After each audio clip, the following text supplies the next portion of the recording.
ಯುದ್ಧ ಪೀಡಿತ ದೇಶದಲ್ಲಿರೋ ಭಾರತೀಯ ಪ್ರಜೆಗಳಿಗೆ ಸಂದೇಶ.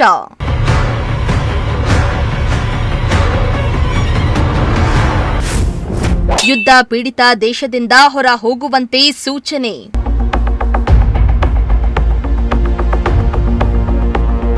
ಇರಾನ್, ಇಸ್ರೇಲ್, ಅಮೆರಿಕ ದೇಶಗಳ ನಡುವೆ ಭೀಕರ ಯುದ್ಧದಿಂದಾಗಿ ಸಾಕಷ್ಟು ಹಾನಿಯಾಗಿದ್ದು, ಸಾವಿರಾರು ಮಂದಿ ಅಮಾಯಕ ಜನರು ಪ್ರಾಣ ತೆತ್ತಿದ್ದು ಜೀವ ಉಳಿಸಿಕೊಳ್ಳಲು ಪರದಾಡ್ತಿದ್ದಾರೆ. ಇದೀಗ ಯುದ್ಧದ ಭಾಗವಾಗಿ 2 ವಾರಗಳ ಕಾಲ ಕದನ ವಿರಾಮ ಘೋಷಣೆಯಾದ ಬೆನ್ನಲ್ಲೇ ಭಾರತ ರಾಯಭಾರಿ ಕಚೇರಿಯು ಯುದ್ಧ ಪೀಡಿತ ದೇಶದಲ್ಲಿರುವವರಿಗೆ ಖಡಕ್ ಸಂದೇಶವೊಂದನ್ನು ರವಾನೆ ಮಾಡಲಾಗಿದೆ.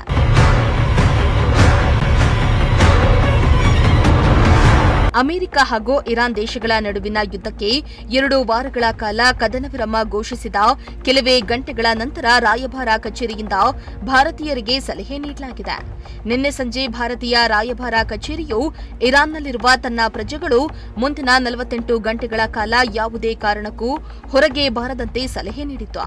ಇದೀಗ ಇರಾನ್ನಲ್ಲಿರುವ ಭಾರತೀಯ ನಾಗರಿಕರು ಸೂಚಿಸಿದ ಮಾರ್ಗಗಳನ್ನು ಬಳಸಿಕೊಂಡು ಕೂಡಲೇ ಯುದ್ಧ ಪೀಡಿತ ದೇಶವನ್ನ ತೊರೆಯುವಂತೆ ತಿಳಿಸಿದೆ.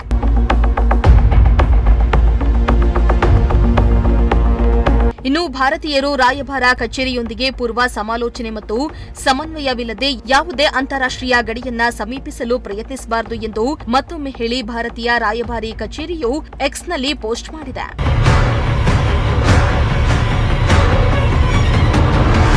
ಇನ್ನು ತುರ್ತು ಸಂದರ್ಭದಲ್ಲಿ ರಾಯಭಾರ ಕಚೇರಿಯನ್ನ ಸಂಪರ್ಕಿಸಲು ದೂರವಾಣಿ ಸಂಖ್ಯೆ ಹಾಗೂ ಇಮೇಲ್ ಐಡಿಯನ್ನ ನೀಡಿದೆ. ತುರ್ತಾಗಿ ಸಂಪರ್ಕಿಸಲು 989128109115 ಅಥವಾ 989128109109 ಅಥವಾ 989128109102 ಅಥವಾ 989932179359 ಈ ನಂಬರ್ಗೆ ಕಾಲ್ ಮಾಡಿ, ಇಲ್ಲವಾದ್ರೆ cons.tehran@mea.gov.in ಈ ಇಮೇಲ್ಗೆ ಸಂದೇಶವನ್ನ ರವಾನೆ ಮಾಡಬಹುದಾಗಿದೆ. Bureau report, Prajashakti TV.